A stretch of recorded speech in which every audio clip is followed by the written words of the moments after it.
Hello, welcome to happy heart 1111। अगर आप एक दिलखुश इंसान बनना चाहते हैं, तो उसके लिए आपको अपना जीवन खुशहाल बनाना होगा और खुशहाल जीवन बनाने के लिए आपको अपने माइंडसेट को एक नई दिशा देनी होगी। नई दिशा देने के लिए हम यहाँ उन टॉपिक्स के बारे में डिस्कस करते हैं, जिनके प्रति हमें अपना जो दृष्टिकोण है या अपना जो माइंडसेट है, वो चेंज करने की ज़रूरत है। क्योंकि बिना अपना माइंडसेट चेंज करे जीवन के अलग-अलग एस्पेक्ट्स के बारे में हम एक नई खुशनुमा जीवन को जी नहीं सकते और इसीलिए यहाँ पर कोई भी टॉक्सिक पॉजिटिविटी, विशफुल थिंकिंग या फिर डिल्यूज़नल बातें नहीं होती हैं। यहाँ पे हमारे और आपके जीवन में जो भी प्रैक्टिकल टॉपिक्स जो कि हमें इफ़ेक्ट करते हैं डे टू डे लाइफ़ में, उसके बारे में हम यहाँ डिस्कस करते हैं और अपनी जो धारणाएँ हैं, उसको चेंज करने का प्रयास करते हैं। चलो, आइए शुरू करते हैं आज का वीडियो। तो रिसेंटली प्रेमानंद जी महाराज का एक शॉर्ट वीडियो क्लिप वायरल हुआ था, जिसके कारण काफ़ी कंट्रोवर्सी क्रिएट हो गई थी। अब उस शॉर्ट वीडियो क्लिप में हमें ये देखने को मिलता है कि प्रेमानंद जी महाराज जो मॉडर्न फीमेल्स हैं, उनके कैरेक्टर को लेकर क्वेश्चन कर रहे थे, जिसमें वो ऐसा बोलते हुए दिखाई देते हैं कि आजकल की जो फीमेल्स हैं, वो शादी से पहले कई सारे लोगों के साथ रिलेशनशिप यानी कि रोमांटिक रिलेशनशिप स्टैब्लिश कर चुकी होती हैं और कइयों के साथ उनके सेक्सुअल रिलेशनशिप भी बन चुके होते हैं। इनफैक्ट इवन आफ्टर मैरिज कइयों के एक्स्ट्रा मैरिटल अफेयर्स भी रहते हैं और इस कारण उनका किसी भी एक पर्सन के साथ लाइफ लॉन्ग समर्पित रहना या कमिटेड रहना पॉसिबल दिखाई नहीं देता है, क्योंकि उनका कैरेक्टर ही ऐसा हो चुका होता है कि उन्हें 10 जगह मुँह मारने की आदत पड़ चुकी है। अब ये थी एक शॉर्ट वीडियो क्लिप जिसको किसी ने कट और ट्रिम कर कर अपने सहूलियत अनुसार सोशल मीडिया में डाल दिया है और उसको लेकर कुछ फीमेल क्रिएटर्स ने अपना इम्पल्सिव रिएक्शन दिया और उन्होंने इस बात को लेकर काफ़ी क्वेश्चन किया कि क्यों सोसाइटी में सिर्फ फीमेल्स को ही अग्नि परीक्षा देनी पड़ेगी या फीमेल्स के कैरेक्टर को आप कैसे इस तरीके से असैसिनेट कर सकते हो या उसको टार्निश कर सकते हो। तो कुल मिला के बात ये थी कि अगर हम किसी भी सोर्स ऑफ इंफॉर्मेशन को जाने बिना उस इंफॉर्मेशन को सच मान लेते हैं, तो हम खुद ही कई बार कंट्रोवर्सी का हिस्सा बन जाते हैं और हमें हमेशा कोशिश करनी चाहिए कि हम पूरी बात को जानें, डिटेल्ड डिटेल के ऊपर फोकस करें, रिसर्च करें और फिर अपनी बात कहें कहीं पर भी। और इससे हमें ये भी बात समझ आती है कि हमारी सोसाइटी में शुरू से फीमेल्स को बहुत ज़्यादा सप्रेस किया गया। उनकी जो एक्सपेक्टेशंस हैं, एस्पिरेशंस हैं या उनकी जो लाइफ़ को लेकर अपनी जो सोच है या अपनी जो ख्वाहिशें हैं, उसको हमेशा सेकेंडरी रखने के लिए प्रोत्साहित किया गया या एनकरेज किया गया। तो आज के समय में हो ये गया है कि इतने जो सदियों से फीमेल्स को ऑप्रेस किया गया है, उनको अ, दबाया गया है या उनकी जो नीड्स हैं, उनकी जो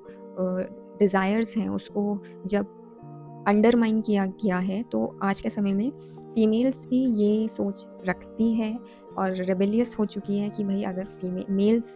अपना कैरेक्टर क्लीन नहीं रखते हैं, मेल्स सोसाइटी में किसी भी तरीके का बिहेवियर और किसी भी तरीके का लाइफ़स्टाइल फ़ॉलो कर सकते हैं, तो फीमेल्स क्यों नहीं कर सकती? और इसीलिए जब प्रेमानंद जी महाराज जैसे एक बहुत ही पॉपुलर मंक के ओर से कुछ इस तरीके के बातें सुनने को मिल जाती हैं फीमेल्स के कैरेक्टर को लेकर, तो एकदम से जो फीमेल्स हैं दूसरी, उनको इस बात से बहुत गुस्सा आने लगता है या उनको ये चीज़ बहुत हर्ट करती है कि even a monk is trying to question और object the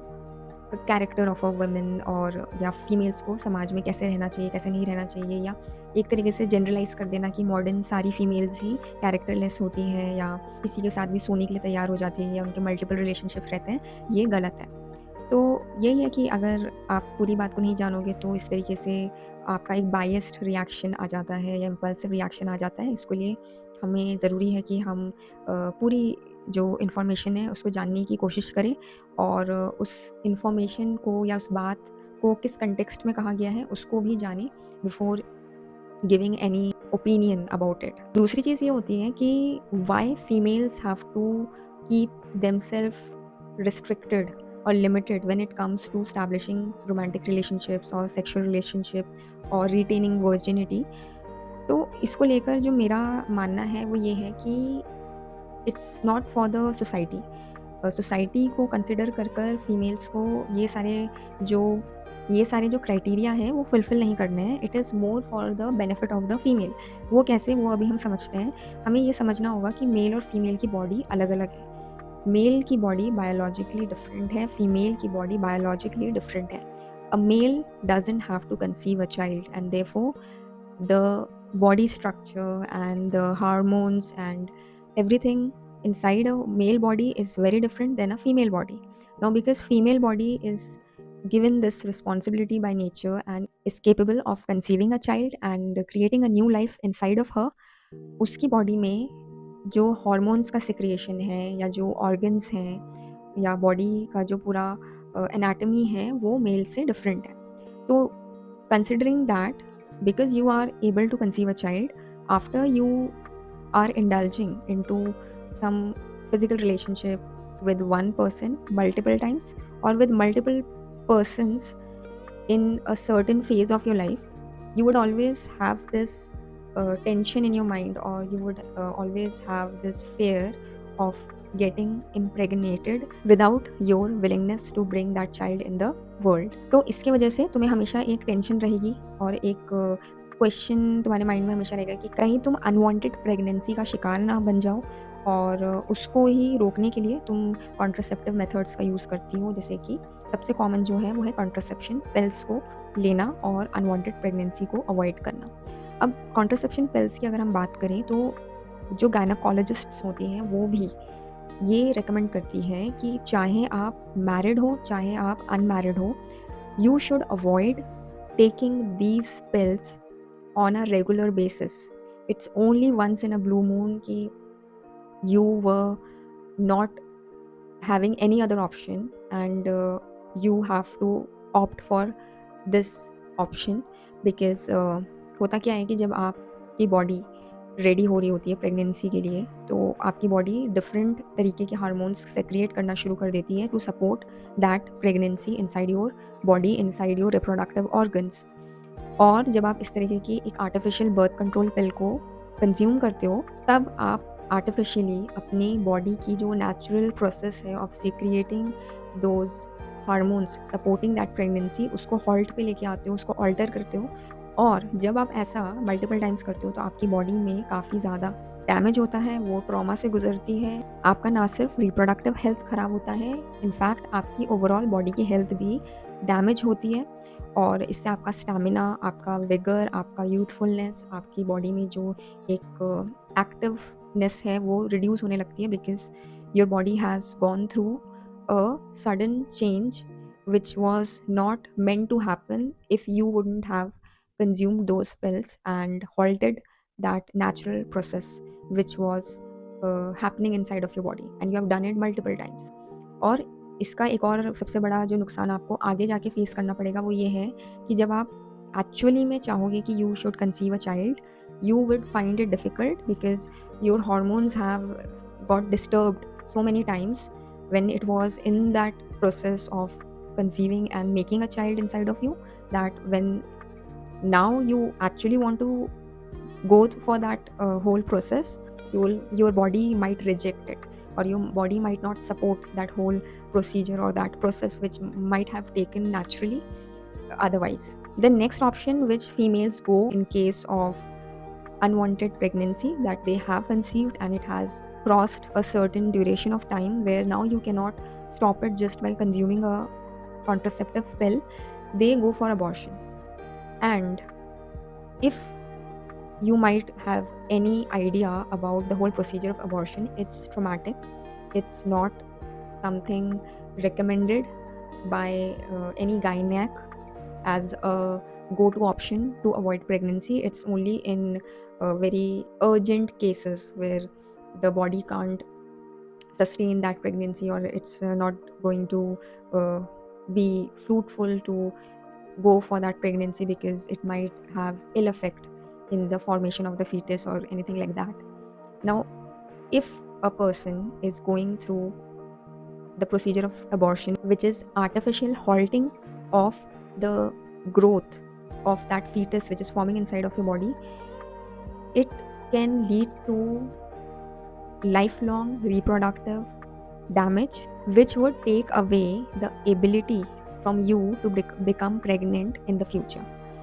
And in young females, it should never be opted whatsoever, because the whole procedure, I don't even know, but just imagine the gynec is inserting all kinds of uh, instruments and equipments inside of your vagina and causing that whole uh, embryo or fetus in whatever stage it is in to get removed from your womb, from your uterus, so that that pregnancy can be stopped. So that is also very, very dangerous option, and it's going to harm your body. It's going to harm you emotionally. It would cause you a lot of mental stress and anxiety. So you shouldn't keep yourself in that situation, or you shouldn't expose yourself in any such act which would lead you to this kind of a dangerous situation or consequence. The last thing I would say, why you shouldn't